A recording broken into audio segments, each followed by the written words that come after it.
जय महाकाल, जय महाकाली दोस्तों। आप सभी का मेरे यूट्यूब चैनल अघोरी माँ काली की शादी का चैनल में बहुत बहुत स्वागत है। आशा करती हूँ कि आप सभी स्वस्थ, तंदुरुस्त और खुशहाल होंगे। महादेव और महाकाली का आशीर्वाद आप सब पर हमेशा बना रहे और आपके घर में अन्न के भंडार भरे। आप सब स्वस्थ रहे, तंदुरुस्त रहे, यही मैं महादेव और महाकाली से प्रार्थना करती हूँ आप सबके लिए। और आप सबको मैं बोलना चाहती हूँ कि आप सबका बहुत बहुत धन्यवाद कि आप जिस तरह से मेरी यूट्यूब की एक अच्छी फैमिली हैं और मुझे सपोर्ट कर रहे हैं और मुझे अपना प्यार दे रहे हैं। इस चीज़ के लिए मैं आपका बहुत बहुत बहुत धन्यवाद करना चाहती हूँ। इसी तरह से आप मुझे अपना प्यार देते रहिए ताकि मैं आपके लिए अच्छी अच्छी जानकारी के साथ वीडियो अपलोड करती रहूँ। और अगर आप मेरी चैनल पे पहली बार आते हैं तो आप मेरी वीडियो को पूरा देखा करें, क्योंकि हो सकता है कि मैं वीडियो के बीच में या अंत में कुछ ऐसी जानकारी दे दूं जो आपके काम आए। तो इसलिए आप पूरा वीडियो को देखा करें और आप मुझे ज़्यादा से ज़्यादा सपोर्ट करें। मेरे चैनल को शेयर करें, मेरी वीडियो को लाइक, शेयर एंड कमेंट्स करें। और अगर आपको कुछ मुझसे पूछना होता है तो आप मुझे कमेंट्स के माध्यम से पूछ सकते हैं। तो आइए, आज मैं आपको बताने जा रही हूँ कि पूजा करते समय हमें गुस्सा आता है, शरीर में दर्द होता है, तो ऐसा क्यों होता है।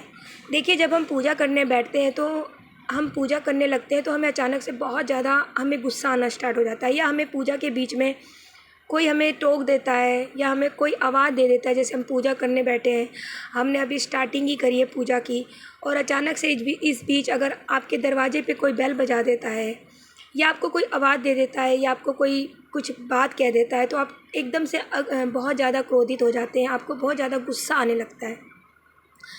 तो और आपके शरीर में दर्द होता है। कई बार आपको ऐसा लगता है कि बस मैं अभी पूजा ना करूं, अभी मैं उठ जाऊं, बस अभी मैं पूजा छोड़ दूं।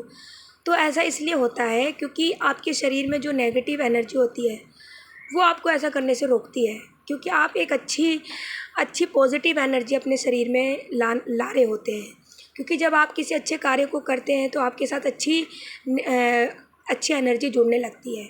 जब आप भगवान के पास बैठते हैं तो आपको भगवान के पास एक अच्छी एनर्जी मिलती है। जो आपके शरीर में नेगेटिव एनर्जी होती है वो आप परेशान होना स्टार्ट हो जाती है। तो इसलिए वो ये सोचती है कि भाई आप पूजा ना करें, आप पूजा से उठ जाए। आपके मन में गंदे गंदे विचार आने स्टार्ट हो जाते हैं, गंदी गंदी सोच आनी स्टार्ट हो जाती हैं। कई बार आप दुर्गा चालीसा पढ़ रहे होते हैं या हनुमान चालीसा पढ़ रहे होते हैं तो आपके दिमाग में गंदे गंदे विचार आने स्टार्ट हो जाते हैं। कई बार आप पूजा करके हटते हैं तो पूजा करते हैं तो आपको सपने के माध्यम से गंदे विचार आते हैं। तो ये सब आपके शरीर में जो नेगेटिव एनर्जी होती है उस कारण भी होता है, ठीक है।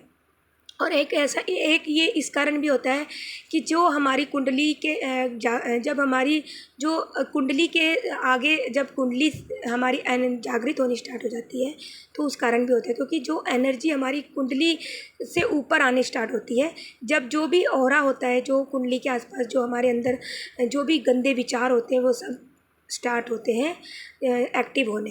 तो इस चीज़ से भी ऐसा होना लगता है। तो आप ऐसा ना करें कभी भी कि अगर आप पूजा कर रहे हैं तो आप ये सोचेंगे कि अगर मैं पूजा कर रहा हूँ और मेरे दिमाग में इस तरह से गंदे विचार आ रहे हैं और मैं एक पवित्र चीज़ पढ़ रहा हूँ, जैसे मैं दुर्गा चालीसा पढ़ रहा हूँ या हनुमान चालीसा पढ़ रही हूँ, तो मेरे को गलत सोच आ रहे हैं तो मुझे तो पूजा करनी नहीं चाहिए। इस तरह से ना करें आप कभी भी, ठीक है। आप अगर अपनी पूजा कर रहे हैं तो आप हमेशा अपनी पूजा करते रहिए और ज़्यादा से ज़्यादा अपनी पूजा में टाइम देते रहिए, ठीक है। आप अपनी पूजा को बंद ना करें, क्योंकि एक टाइम ऐसा आएगा कि जब आपके शरीर से कुंडली धीरे धीरे जागृत होने लगेगी और वो अपनी आगे की जर्नी में जाएगी। तो इसलिए वो फिर जो आपकी नकारात्मक सोच है, जो आपके गंदे विचार है, जो आपको गंदे सपने आ रहे हैं, वो धीरे धीरे क्षण हो जाएंगे, मतलब वो धीरे धीरे अपने आप समाप्त हो जाएंगे। तो आप जब ध्यान लगाते हैं तो आपको गंदे सोच आते हैं या इधर उधर की बातें आनी स्टार्ट हो जाती है, आप उस चीज़ के ऊपर बिल्कुल ध्यान ना दें। क्योंकि ऐसा होता है ना कि जब हम किसी चीज़ के ऊपर ध्यान देते हैं तो वो ध्यान हमारा और उसी तरफ जाता है। तो आप जो भी चीज़ आपके दिमाग में आ रही है, किसी भी तरह की सोच आ रही है, किसी भी तरह के कोई भी गंदे विचार आ रहे हैं या कुछ भी आ रहा है आपके दिमाग में, अगर ध्यान लगाते समय या दुर्गा चालीसा पढ़ते समय या काली चालीसा पढ़ते समय या कोई भी ग्रंथ पढ़ते समय, तो आप उसको आने दीजिए। आप अपनी बस पूजा में जो आप कार्य कर रहे हैं पूजा का, उसको करते रहिए। एक टाइम ऐसा आएगा धीरे धीरे धीरे धीरे जब आप अपनी पूजा में आगे बढ़ते चले जाएंगे, अपनी साधना में आगे बढ़ते चले जाएंगे, अपने ध्यान में आगे बढ़ते चले जाएंगे, तो वो सोच अपने आप आपकी ख़त्म हो जाएगी। वो नकारात्मक चीज़ें आपकी सारी अपने आप ख़त्म हो जाएंगी और एक सकारात्मक ऊर्जा आपके शरीर में प्रवेश हो जाएगी और आपकी कुंडली जो धीरे धीरे जागृत होते आगे आगे आगे अवस्था में जानी स्टार्ट हो जाएगी। तो इसलिए अगर आपके साथ भी ऐसा कुछ होता है तो ये ना सोचे कि मेरे दिमाग में गंदी बात आ रही है, गंदे विचार आ रहे हैं या मुझे गंदे सपने आ रहे हैं तो मैं अपवित्र हो गया या हो गई हूँ। ऐसा कुछ नहीं है, वो सभी के साथ होता है। ये सभी के साथ ये चक्र सभी के साथ होता है। तो आप इस चीज़ को इग्नोर करिए और ज़्यादा से ज़्यादा अपनी भक्ति में ध्यान लगाइए, अपने ध्यान में ध्यान लगाइए। जो भी आप मंत्र जप कर रहे हैं, साधना कर रहे हैं या पूजा कर रहे हैं, उसको कंटिन्यू जारी रखिए और आगे आगे आगे बढ़ाइए। तो धीरे धीरे धीरे धीरे आपको पॉजिटिव एनर्जी मिलती चली जाएगी, नेगेटिव एनर्जी आपकी सारी ख़त्म होती चली जाएगी, गंदे विचार आने बंद हो जाएंगे, गंदे सपने आने बंद हो जाएंगे, शरीर में दर्द होना बंद हो जाएगा। आपके शरीर में एक सकारात्मक, एक पॉजिटिव एनर्जी का वास होगा और धीरे धीरे धीरे आपकी कुंडली धीरे धीरे ऊपर जागृत होनी स्टार्ट हो जाएगी। जो उसके आगे चक्र हैं वो धीरे धीरे धीरे धीरे धीरे धीरे खुलने स्टार्ट हो जाएंगे।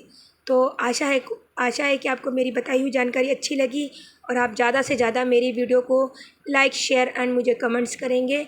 और अगर आपको कुछ पूछना है तो आप मुझे कमेंट्स के माध्यम से पूछ सकते हैं। इसी तरह से मुझे अपना प्यार देते रहिए। जय महाकाल, जय महाकाली।